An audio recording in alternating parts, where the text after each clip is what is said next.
Fred Savard avec vous pour ce 30e épisode de la balado. Très heureux de vous retrouver et de retrouver des gens que vous avez, en partie des gens que vous avez déjà entendus plus tôt cette saison. Vous vous rappelez de cet épisode sur les perturbateurs endocriniens où, après avoir fini d'écouter l'épisode, beaucoup d'entre vous, dont moi, on est allé mettre au recyclage nos plats de plastique et on a détruit nos micro-ondes. Alors, c'était un partenariat avec l'INRS. Et là, on retrouve Valérie Langlois, qui était là donc pour cet épisode-là, et qui, aujourd'hui, va nous accompagner en compagnie de Jérôme Duprat, que vous connaissez si vous êtes fan des Cowboys fringants, mais que vous connaissez peut-être si vous êtes dans les milieux universitaires, parce qu'il est prof à l'Université du Québec en Outaouais. Et il est à la tête d'une chaire de recherche. Et on va parler de ça, en fait, des travaux que Valérie Langlois et Jérôme Duprat mènent sur l'ADN environnemental. Vous allez voir, c'est vraiment intéressant. Plein de choses que j'ignorais totalement. Et des applications qui pourraient découler, qui vont découler de ça et qui risquent d'avoir des impacts très importants sur des projets industriels, sur, évidemment, la transition écologique, sur plein de choses. Et Godefroy Larando sera avec nous, évidemment, pour toute sa crédibilité de bachelier en biologie. Et parce que, vous le savez, à chaque premier épisode de chaque mois, normalement, c'est God qui est là. Alors là, il m'a accompagné pour cet épisode, donc, avec l'INRS et Génome Québec. Voilà. Alors, c'est le menu pour aujourd'hui. L'épisode n'est pas très long. Ça aussi, ça fait du bien, mais c'est vraiment, vraiment intéressant. Puis on est dans les sciences, un domaine qui est moins fréquenté par la balado. Fait que je suis toujours content de pouvoir le faire parce que je sais que ça plaît à beaucoup, beaucoup, beaucoup d'auditeurs et d'auditrices. Alors voilà, je n'en dis pas plus. Je vous retrouve avec cette belle brochette d'invités. Voilà, c'est ce qui nous attend pour l'épisode 30. Bon épisode tout le monde.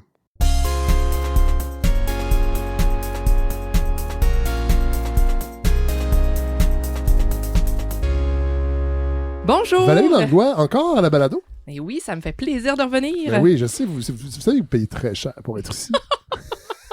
Hey, non, Pour c'est faire donné. de la mobilisation de connaissances. Absolument, non, c'est un bon prix. Ça a été tout un succès la dernière fois avec les perturbateurs. Oui, je vous le dis. Beaucoup de beaux commentaires. Et là, on accueille Jérôme. Salut. Jérôme Duprat. Oui. Très content que vous soyez là. Pareillement. On vous présente comment aujourd'hui? Je suis oui, professeur à l'Université du Québec en Outaouais et je suis titulaire d'une chaire de recherche en économie écologique. En économie écologique. Oui, comment bien se développer, créer de la richesse, mais en respectant la biosphère, la justice inter-transgénérationnelle. OK. Ça fait beaucoup de buzzwords, ça, dans une phrase. Oui. Exactement, c'est pour ça que j'ai une chaire. Il est bien assis dessus. À la maison, on prend des notes. Et vous, Valérie, on vous présente comment? Oui, moi aussi, j'ai une chaire de recherche du Canada en éco-toxicogénomique et perturbateurs endocriniens. Et là, aujourd'hui, on parle de quoi? Aujourd'hui, on parle d'ADN environnemental. Oh. On parle de biodiversité. Est-ce que c'est un concept nouveau? L'ADN environnemental? C'est pas nouveau, mais c'est de plus en plus étudié. Et puis, avec la COP 15 qu'on parlera tantôt, ça devient des outils très importants pour pouvoir faire le monitoring de la biodiversité là, au Canada et ailleurs. Puis, on est en train de développer comme des kits qui sont plus robustes. Alors, c'est pour ça qu'on en parle aujourd'hui. C'est le projet iTrack DNA? Oui, c'est ça. C'est un projet de plusieurs millions qu'on a reçu de Génome Canada, Génome Québec et Génome Colombie-Britannique de 12 millions pour un projet de 4 ans afin de développer, des kits, des outils en biologie moléculaire pour pouvoir caractériser, évaluer quelle espèce vit dans quel écosystème et ça seulement en prenant par exemple un verre d'eau dans un lac. Oui. On est capable de tout enlever l'ADN qu'il contient. Puis après ça, je suis capable de dire, il y a de l'esturgeon jaune ici, il y a du caribou, il y a de l'orignal, etc., etc. Fait que c'est quand même un outil qui est fort robuste, qui est puissant, mais jusqu'à maintenant, les gouvernements n'utilisent pas encore beaucoup parce qu'il y a trop de limites là encore dans la qualité des tests. Fait que là, nous, c'est pour ça qu'on a eu ce financement-là pour pouvoir créer des tests qui sont robustes pour qu'on puisse se fier dessus, puis les résultats obtenus, ils n'ont pas de faux négatifs. Godefroy Larando, est-ce que je vous ai présenté? Je sais pas, c'est vrai. Je pense pas. Mais vous êtes là pour ça parce que je suis déjà largué. Je suis déjà largué. Mais je n'ai pas de chaire de recherche. Non, mais vous avez une formation scientifique. Absolument. Que parfois, vous Sortez. Oui, je brandis Pour être crédible. quand ça me convient. Mais ça me fait penser, dans le fond, à quel point d'aller pêcher des esturgeons pendant des semaines pour voir s'il y en a dans un lac, c'est tellement plus compliqué que d'aller simplement échantillonner de l'eau. Ça me fait penser, moi, aux démarches qui avaient été faites pendant la COVID pour aller échantillonner les eaux usées dans les villes, finalement. Plutôt que d'aller voir les espèces elles-mêmes, on va voir des traces d'ADN de ces mêmes espèces-là. C'est ça, c'est exactement le même concept. Et on sauve, j'imagine qu'on est beaucoup plus efficace grâce à ce genre d'outils-là qui n'existaient pas encore. Ben, c'est, comme je te dis, là, je pense que ça existait, mais c'était plus dans les laboratoires de recherche encore. Je veux dire, c'est pas encore des consultants qui vont vouloir, qui vont pouvoir faire ça, ces analyses-là. C'est pas que c'est trop nouveau, mais c'est trop nouveau pour la population, par exemple. Mais au niveau... C'est pour ça que je disais tantôt, ça me semble, parce que je n'ai jamais entendu C'est- parler, mais bon, en même temps, je suis pas dans le milieu, puis qui suis-je pour prétendre que vu que je n'ai pas entendu Fred parler... Savard. Non, mais je pensais pas qu'il y avait... En fait, je pensais pas que l'environnement avait un ADN. Oui. Non, c'est Naïvement. super intéressant. Ben Ouais. oui, mais quand tu y penses, nous, on perd nos cheveux, on perd notre peau, on perd nos ongles, puis tout ça. Mais c'est la même chose pour tous les animaux. Ils font des cacas, des pipis. Ben voyons. Ben oui, ben Wow. oui. Oui, les poissons font des cacas dans l'eau, par exemple, Oui. et puis ils vont libérer comme ça leurs cellules mortes. Puis dans leurs cellules mortes, bien, on va avoir l'ADN, même si la cellule est morte, l'ADN, elle se préserve encore. Ah et ouais. puis après ça, on est Wow. capable de collecter ça. Puis c'est ça, il faut des outils super précis. Mais c'est ça, on est rendu là dans la technologie. En biologie moléculaire, on peut trouver l'ADN d'une espèce parmi toutes celles qui Ouais. nous Alors, intéressent. Corrigez-moi. Oui. Puis là, peut-être qu'on va trop creux, Fred. Non, Vous on me va jamais... direz. C'est ça que Ici, je on pensais. va jamais trop C'est creux. ça que je me disais. Mais est-ce que ça veut dire que toutes ces espèces-là, faut les avoir caractérisées une première fois indépendamment? Très bonne question, absolument. C'est ça l'affaire. Puis Très fort. c'est une des limites. C'est une des limites actuellement, là. C'est qu'on utilise une méthode qui s'appelle le metabarcoding. Et puis, qu'est-ce que ça fait? C'est qu'il y a eu plusieurs espèces qui ont juste une section de leur ADN, le même gène, qui a été séquencé là, pour le plus d'espèces possible. Puis ça, c'est bien parce que là, il y a beaucoup de ce gène-là qui a été séquencé. Sauf qu'en même temps, il y a beaucoup de ce gène-là qui va être répétitif à travers certaines espèces parce qu'ils sont proches génétiquement. Fait que là, on ne pourra pas séparer ça va être quelle espèce exactement. Nous, qu'est-ce qu'on fait dans iTrack DNA? On s'en va pas juste séquencer un gène, on fait tout le mitogénome au complet. Et puis là, je dis mytho. Ouais. Mytho vient de mitochondrie. Oui. Oui, parce que... Il y a des tomates aussi, mais je pense que c'est un autre... C'est pas la même, Ouais. c'est pas la même souche. Hein. Mais la mitochondrie possède son propre ADN. Ah! Ah! Parce que dans une cellule, on a un noyau avec son ADN, l'ADN nucléaire, mais dans la cellule, il y a des milliers de mitochondries, puis ils ont chacun la même ADN, fait que c'est plus facile, il va y avoir beaucoup plus de l'ADN mitochondrial dans une cellule que de l'ADN nucléaire. Alors, Est-ce qu'on peut dire que la mitochondrie, c'est un peu comme la batterie, finalement, c'est là que les échanges énergétiques naissent dans les Hey. cellules? absolument. On arrête de parler de batterie parce que Pierre Fitzgibbons va arriver. Oui, il va nous financer. J'ai très peur. Ah, ben c'est une finance, c'est bon! On peut continuer alors. Tantôt, on a mentionné la COP 15, Jérôme. J'y étais, c'était très, très stimulant. Puis on parlait de biodiversité. Et je veux pas... Pourquoi on parle d'ADN environnemental? Ouais. Je veux pas sursimplifier, mais notre siècle est caractérisé par deux grandes crises, les changements climatiques et celle qui est moins médiatisée, mais dont on commence à parler, dont à la COP 15, c'est l'effondrement de la biodiversité. Ah ouais. Donc, on estime qu'il y a à peu près 8 millions d'espèces vivantes sur Terre. D'ici la fin du siècle, il y en a peut-être 1 million qui vont disparaître en raison de causes multiples. Comment on a réagi à ça au 20e siècle? C'est de dire, la nature, c'est important, on fait des parcs. Oui. Et là, ça se traduit par des volontés de protection du territoire. 17% en 2020, 2030, c'est 30%. Mais c'est un peu une stratégie de cloche de verre. C'est un peu dire, les changements climatiques, c'est une tonne de carbone, on remplace par une batterie. C'est très simple. Alors, de plus en plus, les scientifiques, mais aussi la société civile, les grandes organisations disent, mais pour bien protéger la biodiversité, il faut savoir où elle se trouve parce que c'est mobile, invisible, silencieux. Alors, on a besoin d'outils. On a besoin de caméras trappes, on a besoin de micros dans les écosystèmes, de satellites, mais aussi de traçabilité d'ADN. Et lorsqu'on vient trianguler plusieurs de ces indicateurs-là, on est capable de dire, voici où se retrouvent, où se déplacent les espèces, et on est capable d'avoir des des processus de protection qui sont plus flexibles, dynamiques et moins statiques, cloche de fer 20e siècle. Fait que c'est vraiment, on est dans une trousse à outils qui vient compléter un portrait qui est vraiment dynamique et plus adaptatif. Oui, puis ça, c'est un bon point. Je veux juste rajouter que c'est ça, l'ADN environnemental, c'est ça, c'est un outil, ça vient c'est un complément à ce qui existe déjà. Ça va pas remplacer ce qu'on fait. Ouais. Puis ça, c'est un point important parce qu'il y a quand même des limites à la méthodologie, même si je vais être sûre à 100% qu'il y a du caribou, mais ben là, il vient d'où, l'ADN? Elle vient d'où? Elle vient du lac il y a 1 minute, il y a 1 kilomètre de la rivière. Tu sais, je veux dire, il y a des limites quand même à la méthodologie. Fait que là, je vais poser une question de... Mais si c'est un caribou forestier, on sait d'où est-ce qu'il vient, ça vient d'un enclos. Non, mais... oui, c'est ça, à Val-d'Or. Est-ce que des espèces disparues, est-ce que leur ADN pourrait être présent encore aujourd'hui? Donc, est-ce que ça nous donne une image du présent? Est-ce qu'on a des traces du passé environnemental ou en tout cas de la constitution de l'environnement qu'on étudie ou on est toujours en guillemets temps réel? Non, on pourrait être dans le passé si on s'en va dans les sédiments. Les sédiments, mettons, dans le fond du lac qui va aller se sédimenter. Là.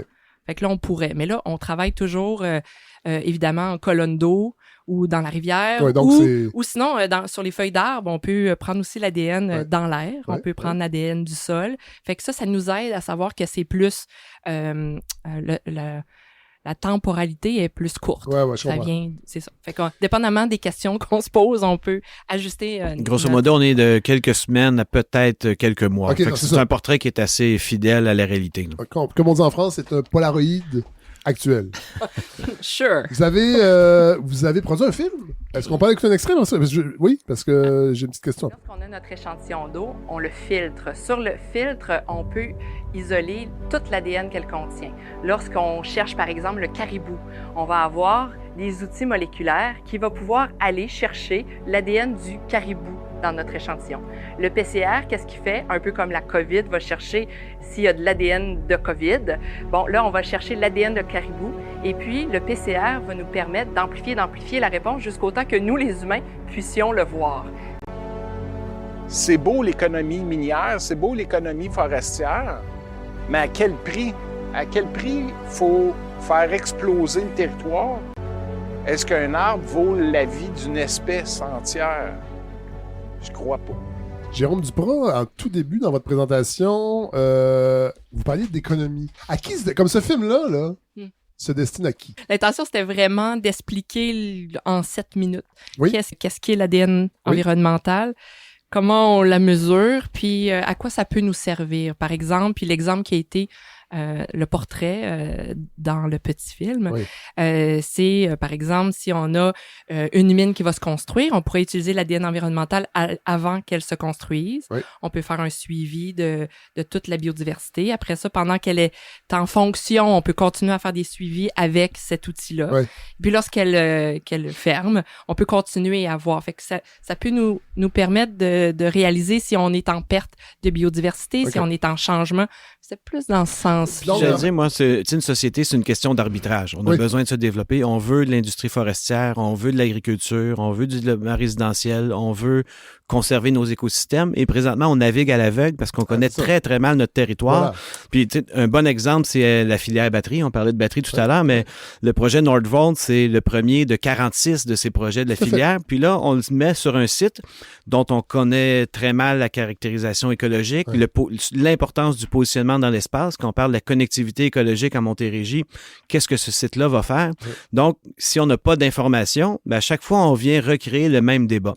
Et là, je dis pas que c'est pas un procès sur la filière batterie, mais la transparence et la connaissance du territoire vient faire en sorte qu'on est en train d'opposer écologie et économie.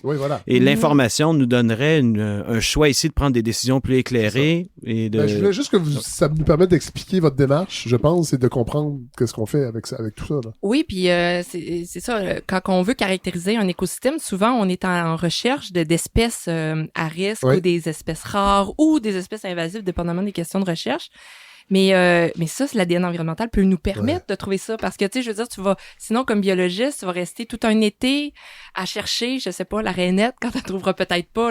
Là, ça va prendre moins de temps et d'énergie, d'argent de prendre des échantillons d'eau pendant sa période de reproduction, dans son habitat caractéristique pour pouvoir voir si elle fait partie du... Nos amis du monde des affaires disent que tout ce qui se mesure peut s'améliorer. Fait que dans le fond, c'est ça qu'on...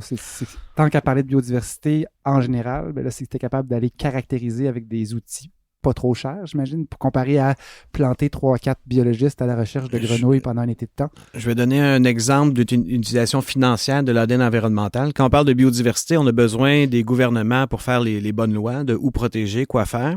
On a besoin de la société civile pour évidemment partager des préoccupations, être là pour défendre cette voie-là.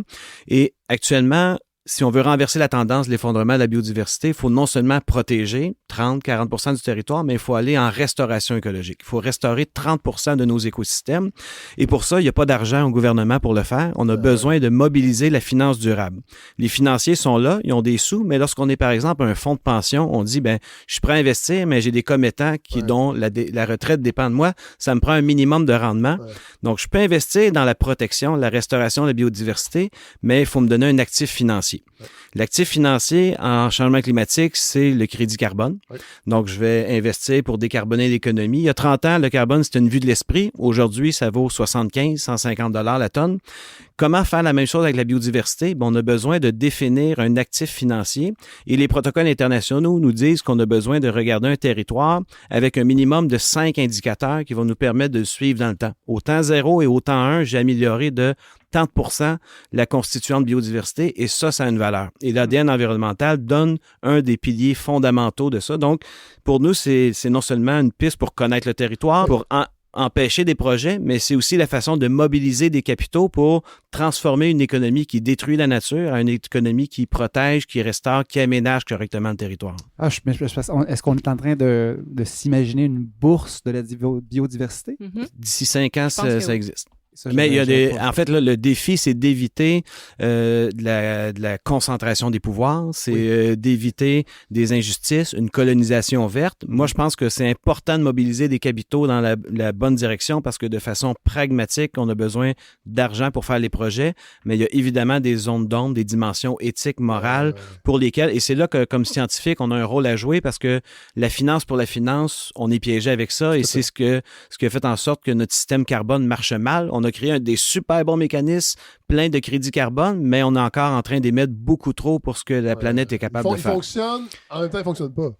Il fonctionne d'un point de vue financier, mais il ne fonctionne pas d'un point de vue biophysique.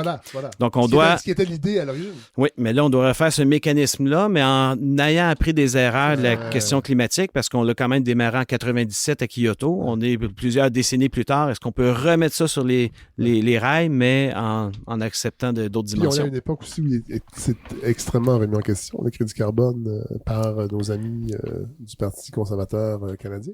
Ça va être un sujet, Fred, sur lequel il va falloir se pencher pour vraiment mener bourse du carbone, crédit carbone. Et vous allez vous en occuper, la balado, parce que c'est votre mandat. J'ai l'impression que les animaux sauvages sont un peu...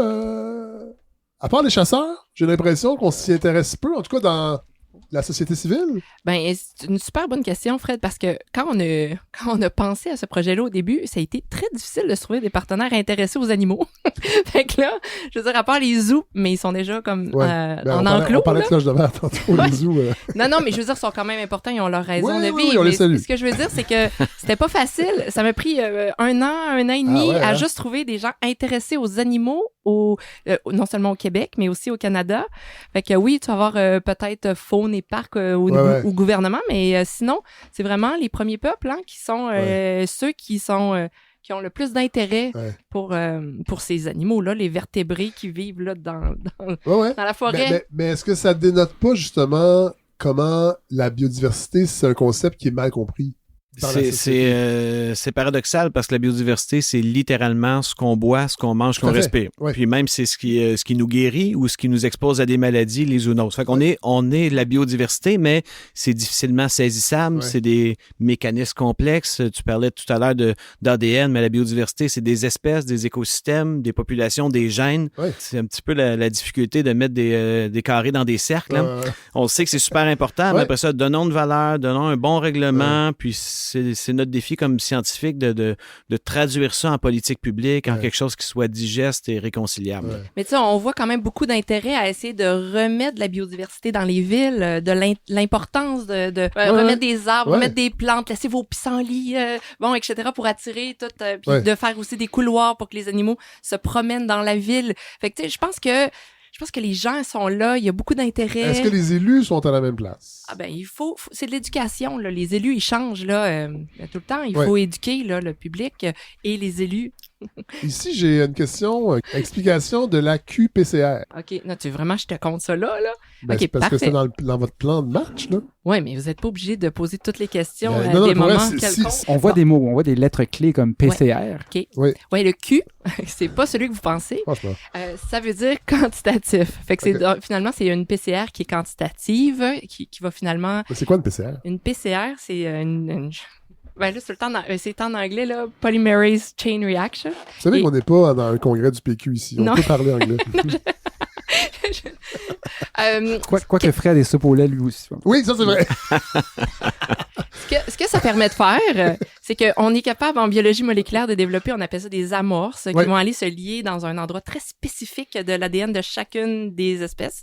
Et puis après ça, la machine va le faire amplifier à tellement de copies qu'on va pouvoir après ça le quantifier puis dire ah oui, il y a tant de copies de cougar ou de martres d'Amérique ou de C'est avec des tests comme ça qu'on détectait la COVID. Oui, exactement. C'est ce que j'ai essayé de dire dans ma vidéo et j'ai dit ADN, mais c'est de l'ARN dans le cas de la COVID. Ouais. C'était une petite erreur de ma part. On parlait de trousse tantôt, là. Ouais. Elle va se destiner à qui, cette trousse? Ben, la trousse, comme présentement, là, j'ai vraiment beaucoup de gens qui me consultent, là. J'en ai beaucoup des gens qui sont au nord du Québec, qui sont en train de délimiter des nouvelles aires protégées. Puis là, ils veulent savoir, OK, mais c'est quoi ma biodiversité? Ouais. J'en ai d'autres qui sont intéressés par la migration du saumon atlantique. Ouais. Et puis là, ils disent, OK, mais je veux savoir c'est quelle rivière? Tu sais, on pense savoir que ça va être là, tout ça. Sont où les frayères? Fait que là, dans ce cas-là, ben là, c'est ces gens-là fait qu'on va s'intéresser à ça. Fait que j'ai Hydro-Québec, j'ai plein de gens. Ça peut intéresser... C'est puissant, là, cet outil-là. Oui, de ce que je comprends. Puis notre travail, nous, parce qu'on est en sciences sociales, c'est parce que on l'a vu souvent d'excellentes technologies avec un potentiel de rupture, la difficulté dans la capacité de changement organisationnel, hein, qu'on soit un gouvernement, tu parlais d'Hydro-Québec. Quels sont les freins, les barrières, les leviers pour qu'une telle technologie devienne quelque chose qui soit opérationnel? Et juste un exemple très, très simple, ce serait de se retrouver devant une cour de justice où il y a une preuve qui est déposée qui vient de l'ADN environnemental. Est-ce que ce serait crédible? Est-ce qu'on peut accepter cette preuve-là pour renverser un projet qui est en cours, mettre une injonction de développement? Alors, ça a été un élément essentiel de notre projet. On a divisé le projet en 4 activités et il y en a une qui est destinée à la standardisation du processus. Et ça, c'est une première dans le monde. Au niveau canadien, il y a le CSA, un organisme indépendant qui va prendre toutes les procédures, protocoles pour s'assurer que lorsqu'on vient déployer cette technologie-là, ben, on respecte une telle séquence qui soit par la suite standardisée, représentative et qui soit autorisée. Oui, parce que vous pouvez vous imaginer que quelqu'un qui veut pas trouver une certaine espèce dans un certain territoire ne pourrait ne pas le trouver. Parce qu'il veut que son projet aille de l'avant. Ah, ben là, c'est ça. Donc, on nomme personne. Non, mais ce que je veux dire, c'est pour ça que c'est important que comme Jérôme le dit, que les trousses, que le protocole soit standardisé. Surtout si on s'en va en cours. Fait que, au niveau, tu sais, du braconnage, c'est déjà utilisé, ça. On prend, par exemple, une chaudière, là, derrière un coffre d'auto. Ils vont prendre de l'eau pour voir après ça, c'est quoi les poissons qu'il y a eu là-dedans ou quelle bête. Ou les sortes de bière. Ben là, l'ADN, la bière, OK. Est-ce qu'on pourrait penser que... Là, j'envoie des questions à la volée, là. que cette procédure puisse permettre éventuellement qu'on légifère sur la biodiversité, qu'on puisse donner des outils à des territoires, des États, des villes pour légiférer, en fait, ça devient un outil juridique pour favoriser la biodiversité? Oui, un exemple très, très simple, ce serait le développement d'un territoire donné, sud du Québec, nord du Québec. Aujourd'hui, la preuve doit être faite par un promoteur, là, une évaluation environnementale, une évaluation d'impact. Donc, je fais ce projet routier de barrage, je vais impacter telle espèce. Le fardeau est sur le promoteur de montrer quels sont ces impacts-là. Avec l'ADN environnemental et d'autres technologies, on pourrait renverser complètement le fardeau de la preuve en disant, ben voici sur ce territoire, nous avons montré qu'il y a telle espèce à tel endroit, donc votre projet, de facto, va impacter de telle manière, on le refuse, on demande des aides-ménagements, etc. Donc, c'est de la législation, mais c'est un regard complètement nouveau sur le territoire. Aujourd'hui, on est obligé d'y aller un petit peu à la loupe, au cas par cas, avec des outils de systématisation et les données satellitaires. Il y a plein d'autres méthodes comme ça qui pourraient compléter. On pourrait avoir un vrai observatoire territorial, un observatoire de la biodiversité, de nos forêts, qui dirait, ben voici des écosystèmes qui sont pas en santé, qu'il faut restaurer. Voici des zones qu'on peut dédier au développement parce qu'on concentre des activités à certains endroits. Et c'est vraiment là l'enjeu de l'aménagement du territoire au 21e siècle. On doit plus aller dans une version de système ouvert où on peut tout développer, mais vraiment de concentration des endroits donnés, justifiés, dans un principe toujours là d'arbitrage entre les générations futures, la santé, les valeurs intrinsèques de la biodiversité et évidemment nos besoins de se développer. Dans ces études-là, par exemple, j'ai découvert ça hier, même ça a été publié en 2022. Le ministère anciennement de la faune, des forêts et des parcs du Québec demande que l'inventaire pour les tortues au Québec, lors de ces études-là, soit fait par ADN environnemental. Ah ouais? Ouais! Wow! Ouais, j'étais contente. Je me suis dit, on a de l'avenir. Est-ce qu'on doit savoir ce qu'on cherche? Ou tu peux dire, on peut faire les deux. OK, il y a deux technologies. Celle qu'on parle aujourd'hui là, en QPCR, c'est vraiment ciblé aux espèces d'intérêt, OK? Parce que c'est vraiment robuste. Si on veut juste avoir... Là, vous allez me dire quelque chose. Oui. Parce que ça revient tout le temps, ce mot-là, robuste. Oui. C'est comme quand les gens d'économie disent l'agilité. Oui. Alors, L'agilité. L'agilité, ça veut dire Robuste. se revirer de bord sur un 10 cents puis continuer à faire de l'argent. Ouais. La robustesse d'expérience scientifique, qu'est-ce que c'est exactement? Parce que ça revient tout le temps. C'est vrai, ça doit être un anglicisme, puis je m'excuse pour ça. Pas sûr, Non, c'est pas grave. non. Je pense pas que c'est un anglicisme, mais sauf que ce serait, moi je dirais que c'est là qu'on aurait le moins de faux positifs, le moins de faux négatifs. Là. Nous, on n'est jamais sûr à 100% de rien, on aime mais ça. là, on est sûr à le plus pourcentage possible. C'est très précis. En anglais, ils disent robuste. En fait, c'est précis et c'est précis à chaque fois. C'est que les chances que ce soit précis à chaque fois sont très élevées. C'est ça exactement. Tandis que l'autre méthode, qui est le metabar coding, là, c'est plus un fishing expedition, OK, où ce que là, on va prendre un vague Ça, je d'eau. pense que c'est un anglicisme. Ouais, non, je pense pas. Non, c'est du québécois. Et là, on va pouvoir, je vais être capable de dire, voici toutes les espèces au complet dans l'écosystème, mais tu sais, je serais pas sûre à vraiment 100%. Il va falloir après ça que ceux qui m'intéressent vraiment, j'aille en QPCR pour aller les chercher, pour m'assurer que vraiment elles sont présentes. Est-ce que l'ADN peut être un outil intéressant pour mesurer la pollution d'un territoire? Ben oui, c'est intéressant pour la pollution pour deux choses. Premièrement, quand on fait l'échantillonnage, on prend le même... Si je prends je vais revenir avec mon verre d'eau dans le lac, ben je peux prendre une fraction de l'eau pour aller regarder c'est quoi les contaminants dans l'eau, puis l'autre fraction pour le filtrer pour trouver mon ADN. Fait qu'on peut, dans le même échantillon, voir les deux choses, tu sais, pouvoir essayer de voir un lien. Ceci dit, comme on disait tantôt, on peut aussi aller voir dans des endroits où ce que c'est pollué versus des endroits pas pollués pour pouvoir voir la différence ou la perte de biodiversité. Fait que ça peut être utilisé dans ces Un autre élément très important, c'est au niveau des espèces invasives. Donc, dans le système Saint-Laurent, il y a 180 espèces invasives, de savoir où elles se retrouvent, c'est quoi leur migration, la carpe asiatique, est-ce qu'elle est rentrée dans des systèmes hydrologiques différents. Donc, c'est pas une pollution directe moléculaire, mais c'est une transformation territoriale. Oui, c'est ça. Puis on peut même, dans les cales de bateaux, là, parce qu'on aime ça consommer ici au Canada, fait qu'il y a des gros bateaux qui viennent d'un pays à l'autre, qui contiennent toutes ces... Bon, anyway, ils mettent de l'eau dans les cales de bateaux, puis là, elles viennent d'un autre pays, fait qu'on peut tout simplement prendre un échantillon de cette eau-là, puis dire, ben, OK, non, elle est correcte, elle contient pas d'organismes qui viennent d'un autre pays, où on la traite, puis après traitement, on peut regarder si Tu sais, c'est propre, là. Ouais. Fait que, tu sais, c'est ça, il y a vraiment beaucoup de... Oui, mais tu sais, tu peux même aller au resto, puis regarder, est-ce qu'il dit c'est de la morue, tu prends un petit échantillon, tu me l'amènes, moi te le dire si c'est de la morue, moi. Parce que dans mon large, je vais être capable de te le dire. J'y arrivais. Est-ce qu'on pourrait, par exemple, aller en fait, je pose pas la question. Visiblement, on pourrait rentrer dans une boucherie. Oui. Et aller voir si le cerf qu'on pense nous vendre et non pas et du bœuf. On pourrait le savoir avec l'ADN. Absolument, oui. Oh. Oui. Il y a des bouchers sur la rue Mont-Royal qui tremblent présentement. Puis l'autre dimension du projet, je saute complètement du coq à l'âne, mais il y a une dimension. On pourrait s'assurer que c'est un coq. Et un âne. Un hybride.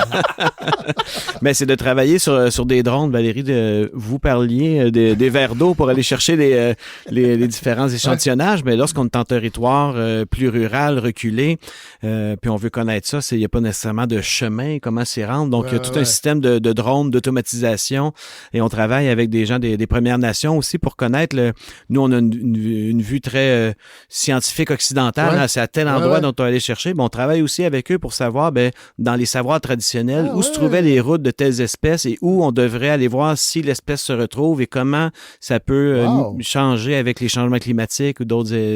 Ça doit être relativement nouveau. Les collaborations se font depuis longtemps. Ce qui est en train de changer, c'est vraiment la co-construction, le co-design et surtout partir des besoins des Premières Nations. C'est pas d'arriver en disant, moi, j'ai une science à faire, je vais la faire, je vous envoie l'article scientifique après, merci. C'est Ce qui a été fait, par exemple, dans notre projet, puis c'est pas juste nous, il y en a plein qui font un travail comme ça, c'est de dire, on a du budget pour faire des kits pour 100 espèces. Allons voir les communautés et demandons-leur, c'est quoi les espèces qui sont importantes pour vous, que vous aurez besoin de tracer pour la chasse, parce que c'est des espèces menacées, à statut culturellement importante. Et on a fait cette enquête-là qui a finalement, qui a été l'entonnoir pour nous aligner sur certains types d'espèces. Donc ça, c'est un exemple de co-construction de la recherche qui, au final, va pouvoir faire un bon transfert de connaissances. On le fait là avec vous pour parler au public, tout à fait. Mais cette science-là doit devenir post-normale. Elle doit faire partie d'un système social plus large. Oui, puis pour revenir au film, l'autre bon acteur qui est beaucoup meilleur que moi, c'est Benoît Croteau. Oui, on l'a entendu à la fin. Oui, c'est ça. Lui, il est un membre de la communauté de Picogan. Puis lui, il est assis depuis les premiers jours là, à bâtir ce projet-là, même avant le financement. Là. Fait que on était là vraiment avec Benoît et d'autres à la table en train de c'est ça, co-créer le projet ensemble. C'est pas quelque chose qui avait été décidé par nous. Puis après ça, on leur a dit voici qu'est-ce qu'on fait. On a fait ça ensemble en équipe. Autre question naïve de ma part, est-ce que vous devez absolument toujours garder en tête de multiplier les applications quand vous développez une technologie comme ça? On parlait tantôt de dépister les possibles fraudes, le braconnage, tout ça. Est-ce que ça fait partie de votre travail pour vous assurer que le projet va être bien financé comme il le mérite et qu'il va avoir la réception qu'il mérite? Peut-être au début, il a fallu qu'on fasse ce travail-là pour pouvoir trouver des partenaires, pour pouvoir le commencer. Mais maintenant, une fois qu'on a les sous pour faire le kit, je vais prendre, je sais pas, je cherche tout le temps les poissons, mais j'ai tout le temps l'esturgeon qui vient en tête, je sais pas pourquoi. La perche chaude. Perche chaude, oui, perche chaude, on le fait. Perche chaude que j'adorais manger jeune en pêche à la glace et qui n'existe à peu près plus. Ben non, la perche chaude, il y en a. Il y en a partout. Moi, en tout cas, mes kits d'ADN me disent qu'il y en a beaucoup. Fait que, peut-être que tu voulais dire le doré jaune. Non, la perche chaude. Okay. Oui, mais on pêchait à la pêche à glace. Ouais. Mais est-ce qu'on peut se faire un filet de ADN? Un filet. Non, ça va. prend la perche chaude. Mettons la perche chaude. OK, bon. Là, tu m'as fait perdre mon fil. Non, là. je disais, est-ce que vous avez, en tant que chercheur, vous devez aussi réfléchir à des applications qui vont sortir, dans le fond, du domaine de la recherche pour s'assurer d'avoir les budgets conséquents et d'avoir les coûts des franges? Ben, en fait, c'est dans les choix d'espèces. Parce qu'une fois qu'on a nos espèces et qu'on développe le kit, il va fonctionner pour peu importe le but après. Fait que ce qui était important, c'était au niveau stratégique, peut-être, si c'est ça que tu veux, c'était d'avoir des kits pour des espèces qui allaient être d'intérêt pour, par exemple, le gouvernement ou des gens qui pourraient, après ça, être intéressés par la méthodologie. Mais c'est ça qu'on a fait. C'est pour ça qu'on a des gens de Parc Canada, d'Environnement Canada, de tous les gouvernements, des OBNL, des compagnies privées. T'sais, on a tout ça dans le projet pour être sûr qu'on faisait pas des kits sur nos animaux préférés, mais pour des espèces qui allaient être d'intérêt pour plus tard, pour continuer à les... Je fais mon petit éditorial sur l'importance de financer la recherche. Oui. Nous, on est financé par des fonds publics. Non, mais Jérôme, c'est important qu'on en parle parce que des fois, j'ai l'impression que dans la tête des gens, il suffit de donner de l'argent à des scientifiques puis ils vont faire de la science. Un peu dans l'éther. Ben, ça dans en le vide. prend aussi. Tu sais, Oui, il faut rêver, il faut repousser les Tout à limites. fait. Mais l'important, c'est de se dire que cette science-là a une utilité sociale, que ce soit à long terme ou à court terme, et surtout qu'elle soit en données ouvertes. Oui. Donc là, ces kits-là qu'on fait, après ça, si, puis je n'ai rien contre une industrie quelconque qui voudrait développer ses propres kits, mais c'est breveté, c'est utilisé à l'interne, c'est commercialisé. Ouais. Nous, ces kits-là, ils sont publics, ils sont ouverts, C'est ça. et dans une séquence de sciences, il y a une science fondamentale comme nous la développons, qui peut ensuite être reprise dans des applications plus commerciales où des industriels vont très légitimement investir pour leur propre application. Voilà. Donc, ces sous-là qu'on a reçus, c'est destiné à largement, c'est mieux comprendre la biodiversité, tisser des liens avec les Premières Nations, développer une compréhension du milieu, standardiser le processus. Et ça revient, je faisais l'éditorial parce on questionne ça aussi à l'université. Est-ce que c'est si important? Dans les budgets, c'est toujours débattu. Et je pense que c'est vraiment une mission sociétale de continuer à soutenir les universités. Est-ce que vous êtes des pionniers? Cette technologie-là, est-ce que ça se fait ailleurs? Est-ce que... Ça se fait dans beaucoup d'endroits, je dirais, puis j'en ai parlé tout à l'heure. La caractéristique du projet, c'est qu'on essaie de standardiser le processus. Ça, c'est nouveau. Ça, c'est nouveau. On est le premier pays dans le monde qui va se doter d'un processus standardisé. Après, est-ce qu'il sera utilisé? On ne le sait pas. Ouais. Mais au moins, on donnait l'exemple tout à l'heure de se retrouver devant une cour de justice, de pouvoir faire vraiment des débats publics qui sont argumentés sur de la science, qui vont avoir des référents dans des règlements, dans des lois. Ouais. Ça, c'est vraiment une innovation propre au projet. Ensuite, la technologie, il y a plusieurs laboratoires dans le monde. Il y en a plusieurs au Québec aussi avec des super scientifiques. Et ailleurs dans le monde, est-ce que vous sentez...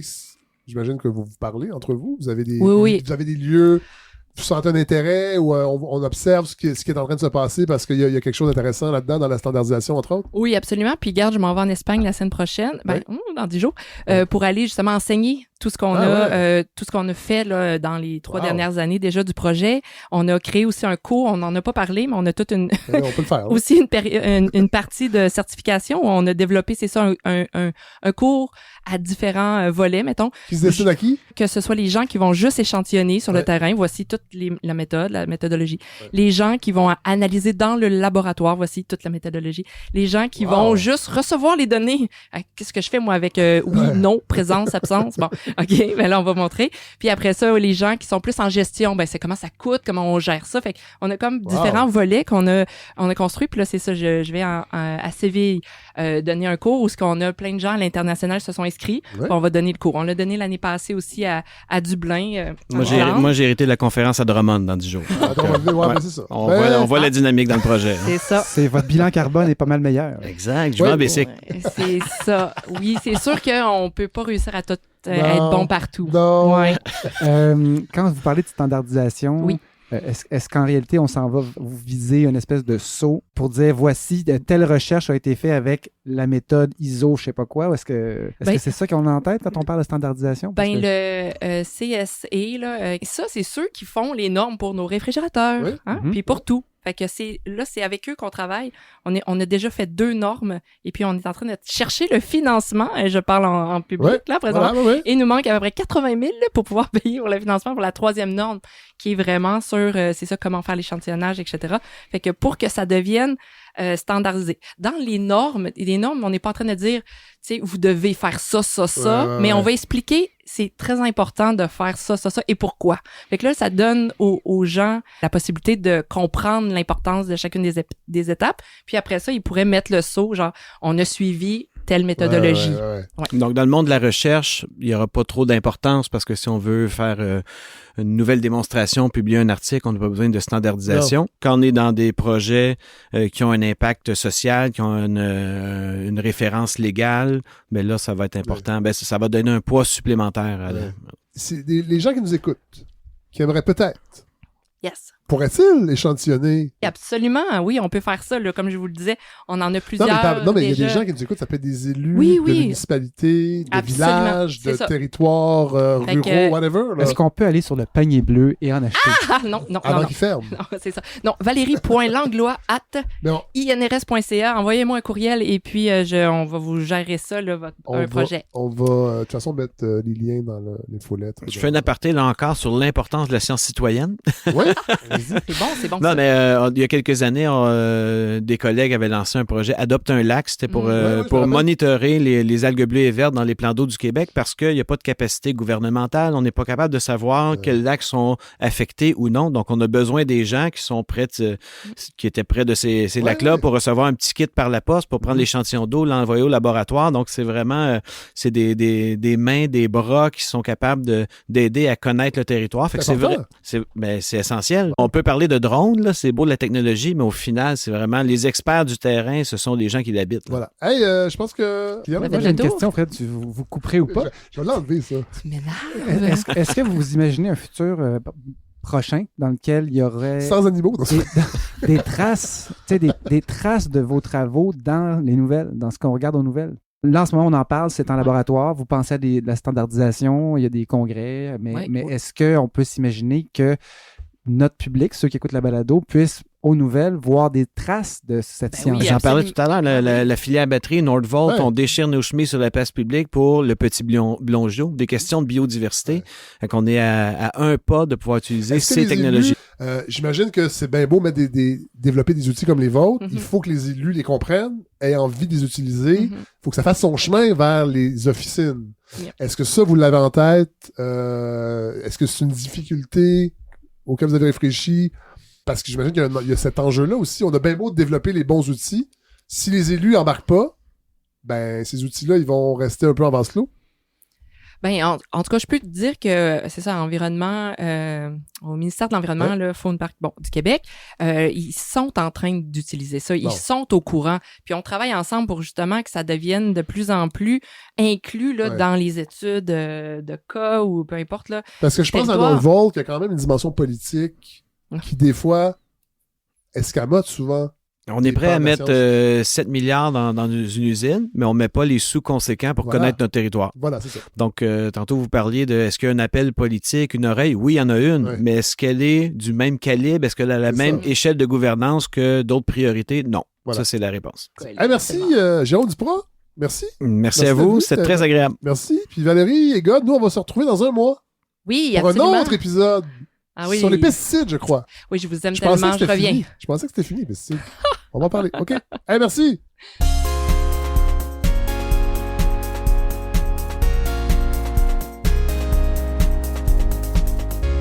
Alors, grand merci à Valérie Langlois. Encore une fois, un épisode passionnant. Merci à Godefroy Dorando. Merci à Jérôme Duprat. On s'était croisés quelques fois dans mon ancienne vie de Zapartis, dans des spectacles bénéfices, mais j'avais jamais rencontré encore le scientifique.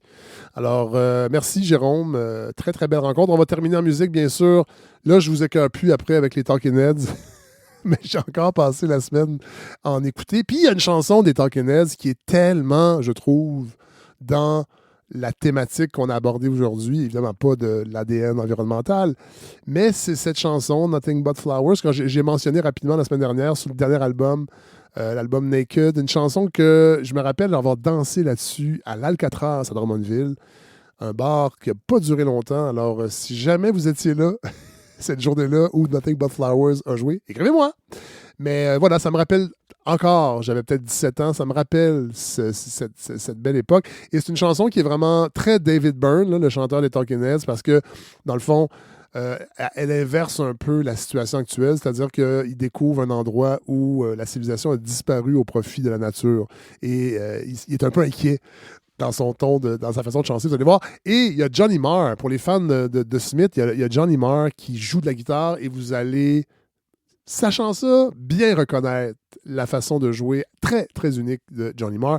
Alors voilà, dernière fois pour la saison 6 que je vous achale avec les Talking Heads, mais c'était trop d'actualité avec l'épisode qu'on vient de parcourir. Alors voilà, hey, bonne semaine tout le monde.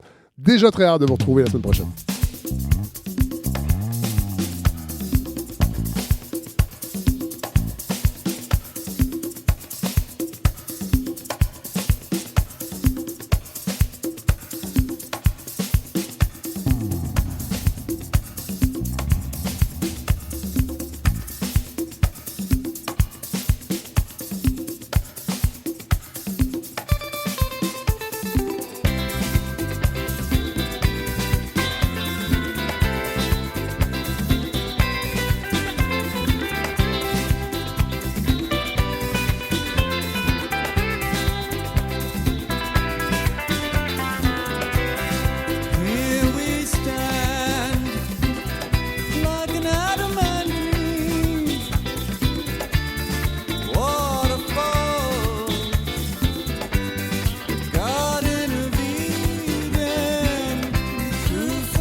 got it, you got it.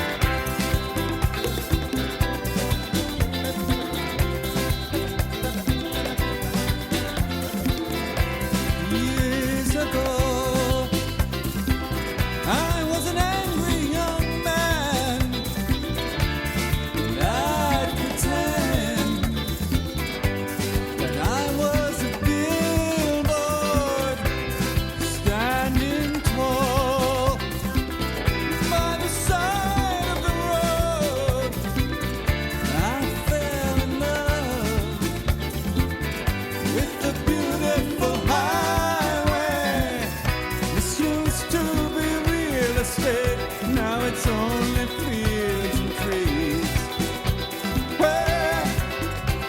Where is the town now? It's nothing but flowers, the highways and cars were sacrificed for agriculture. I thought that we'd start over, but I guess I was wrong. Once there were parking lots, now it's a peaceful oasis. You got it, you got it. This was a Pizza Hut, now it's all covered with daisies. You got it, you got it. I miss the honky tonks, Dairy Queens, and 7-Elevens.